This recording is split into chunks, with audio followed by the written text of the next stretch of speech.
The smell of engine oil and fresh paint hung in the air as the bright lights of the Mercedes truck showroom gleamed off polished chrome. A group of executives dressed in sleek suits and heels laughed lightly as a ragged old man stepped hesitantly through the glass doors. His beard was long and white, his cap torn at the edge, and his shirt stained with the marks of many long days and nights on the road. He looked like a man out of place in a world of luxury. But what no one knew was that this moment, this one encounter, would change everything. He walked slowly, his boots scraping against the showroom tiles, his worn backpack slung over one shoulder.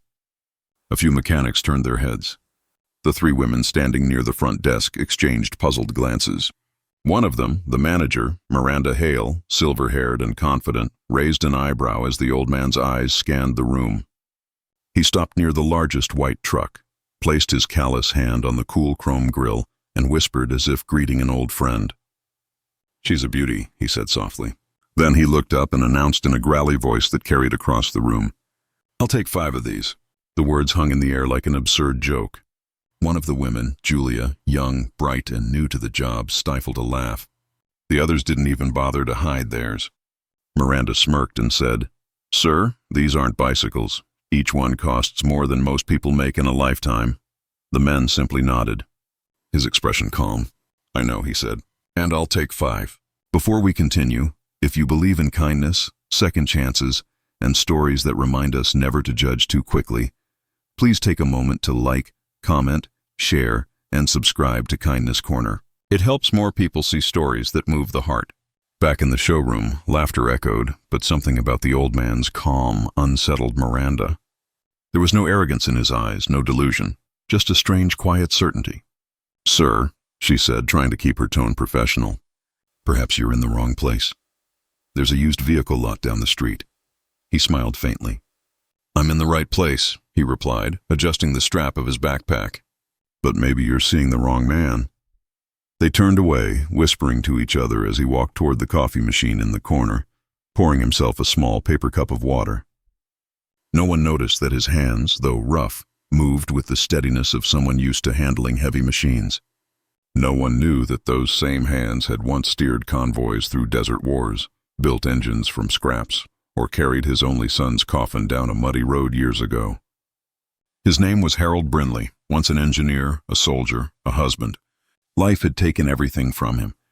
His wife Clara had passed away in a hospital he couldn't afford to keep her in. His company, the small trucking business he built from scratch, had been swallowed by corporate sharks.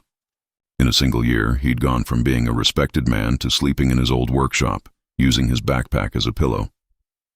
But Harold wasn't the kind to quit. He believed in the road, that long, endless path that could lead anywhere if he just kept walking. For 5 years, he'd been saving every cent, repairing broken trucks on the roadside, sleeping in abandoned garages, eating from vending machines, all while quietly building a dream no one believed in anymore. A transport company run by people who had lost everything. Veterans, single mothers, the homeless, anyone who just needed a chance to stand again. He called it Second Route Logistics, and today was the day it would be born. Miranda sighed and went back to her paperwork. But when she looked up again, Harold was standing beside the reception desk, holding out a small stack of documents. "Here's my purchase order," he said, handing it to her with a steady hand. She blinked. It was real, properly stamped. Company details filled in, all signatures in place. Julia leaned closer, reading aloud. "Second Route Logistics Incorporated." Miranda frowned. "Who authorized this?" she asked. "Our finance division will need." But then she froze. The signature at the bottom was one she recognized. Her eyes widened. It was from the regional head of Mercedes Commercial Partnerships himself, a man who only approved orders of exceptional clients. Miranda looked up at Harold, stunned.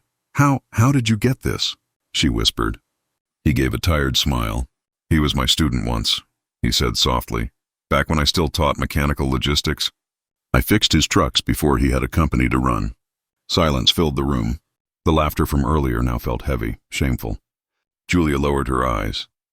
The third woman, Serena, stepped forward and said quietly, "Mr. Brinley, I'm so sorry but he raised a hand gently. "No need," he said. "You were only doing what the world teaches, to see with eyes, not with heart." The next hour was a blur of activity. Papers were verified, calls made, and within moments everything checked out. Harold wasn't some delusional wanderer. His payment had already been wired. He wasn't buying 5 trucks to boast. He was building a future. Later that afternoon, as the showroom emptied and the light softened, Harold walked slowly toward the delivery bay. Miranda followed him quietly. "You know," she said after a long silence, "I judged you the moment you walked in. I saw your clothes, your hands, your bag, and I thought you were just another old man with a dream too big for reality." He looked at her and smiled. Dreams don't get smaller because people stop believing. They just wait for the right hands to build them again. He paused, glancing back at the gleaming trucks lined up like sentinels. "These machines will feed families. They'll carry hope from one town to another. That's worth more than pride, don't you think?"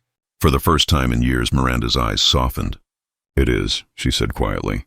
When the trucks finally rolled out the next morning, driven by a team of men and women who had been sleeping in shelters just days earlier, the entire town watched. Word spread quickly about the ragged men who walked into a Mercedes showroom and bought 5 trucks to rebuild lives, not fortunes. A week later, the showroom received a handwritten note in the mail.